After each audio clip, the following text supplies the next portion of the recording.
phone is wobbling. Good morning, everybody. So I think I loosened something up when I was trying to snap this phone on. I tell y'all, the whole video thing, the whole phone thing, the whole filming yourself, it's really not me, y'all. Just not me, but here I am. So I just wanted, today is, I'm headed to work, so there were some topics I wanted to talk about again, really quick. So this is where we are with the, I think the skills questions that are coming up. How to prepare for your skills exam. So for my students, and it's crazy when the text comes through when you're in the middle of filming. I'm trying to read the text, trying to look at the clock.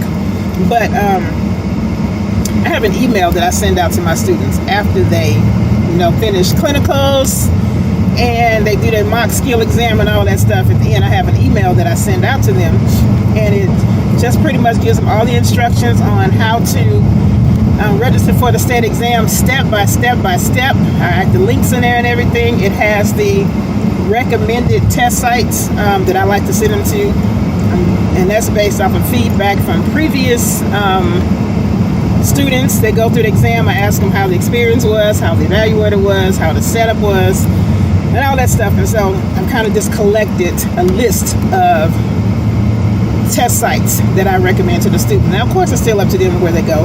They may find something that's sooner or closer to home. That's all, that's okay. And then they'll just, let me know how that particular place went. But I also, for the written part of the state exam, I send them a whole lot of practice tests, right? Send them practice tests. I send them, tips and tricks on how to, relax and prepare, things that I have accumulated over the years. And my phone is literally wobbling. I really hope it doesn't fall. And with the skills, of course, I give them tips and tricks on that. I give them, we talk about the videos, we talk about the steps, we talk about how to correct the steps. I send them all that information, right? Things that we've already done in class. But once you leave class, you kind of forget those things because you're not doing it, right? So, steps, the before steps, the after steps, the correcting, the steps, suggestions of grouping skills together, 5 skills, because we test them 5 skills in 30 minutes is what the state exam. But for me, when I test my students personally, I do them 5 skills in 25 minutes because that's how it was back before 2018. And I feel like the more time you give a person, the less focused they're going to be. So if I test you for 25 minutes instead of 30 minutes, then you're going to go a little bit faster, you're going to pay more attention, and then when you get to the state exam, it's going to be easy peasy. From what I've noticed is that the average time it takes for the students, my students, and I don't know about other students because I don't talk to them, so it might be the same, but the average time it takes for my students to complete their skills exam at the state is between 18 and 23 minutes.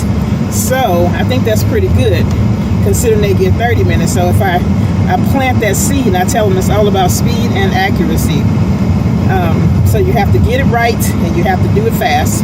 So the key there is to practice. So, and of course they can text me if they have any questions about anything. They can email me if they have any questions.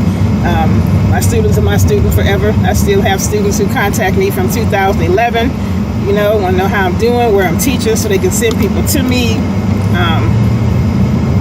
Getting ready to go to college, if I would give them a college recommendation. I really do stay in touch with my students. They are my students, period. Day 1, day 3, day 900, they're still my students. So I think the key to passing your state exam, written and skills, is to practice the way you were taught in class. Make sure that you don't veer off. Take good notes while you're in class when the teacher gives you all these ideas and tips and tricks on how to be successful.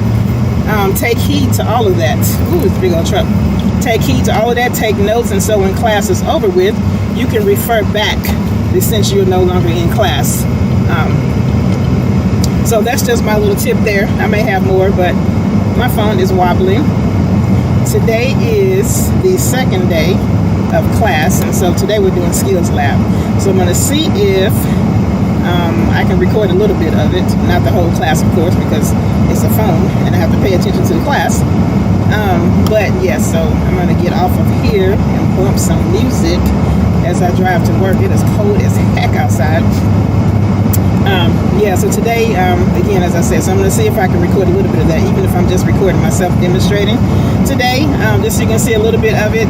Just, you know, I'm sure you've seen it in your classroom, but hey, that's why I have a YouTube page, so I can show mine too, right? Okay, y'all, peace out. See you in a little bit, if I can do this. One more thing I wanted to say about being prepared for your skills test at the state exam is make sure you come to class when they're doing skills lab. Show up and be ready. Get there, be dressed the way you're supposed to be dressed. Don't come in high heels and boots and all that. Best thing I think is to come in scrubs, because your arms are showing, we can get to your legs for knee-high stocking. Participate. I put my students in groups. Nobody gets to sit down and play on phones and chat. Everybody is busy the whole time. Break them into groups, and then I take each bed or station or sink and everything at the station. So we have station 1, 2, 3, and 4. So each station has a group of students there, and I print out the skills we're going to do for the day that each station has. So all they have to do is walk into that area, read that paper, and see what they're doing. So say, for instance, bed 1 is going to be catheter care and position on side. So they already know when they walk over to their bed, get ready. Decide who is going first. Decide who's going to be the patient first. Decide who's going to be the caregiver first.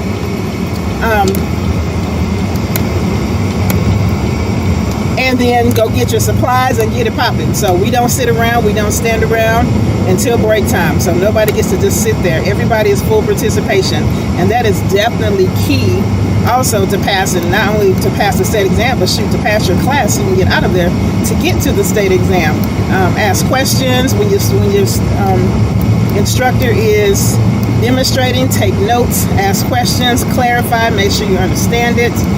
You have to have full participation if you want to understand anything. Success is based off of intention, right?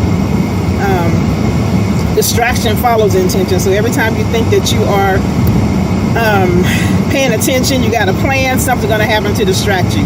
Bring yourself back in. Okay, you may be distracted for a minute, you have finance issues, you got babysitter issues, whatever the heck. Okay, deal with that and come on back in and finish up, so you can be successful in what you planning to do, what your goal is, achieve that goal. So again, be there, don't be absent, show up, and full participation. I'm sure most of your instructors are not going to let you sit around either, but like I said, we rotated. So as soon as we're done with particular stations, then the students, each group will rotate to the next station. So we're constantly moving until every bed is hit. And once we hit every bed, then I will go back and see if somebody needs to redo something. So maybe they made too many mistakes when they were doing bedpan. Okay, I'm going to have you go ahead and review those steps, and you're going to do bedpan again. Because literally, you don't get past me until you pass. My job is to make sure you are successful, and that is what we're going to do. Alrighty, so yeah, so that is it. It's time for me to get in this building. Day 2, skills practice. Y'all have a good day. I'll see you again.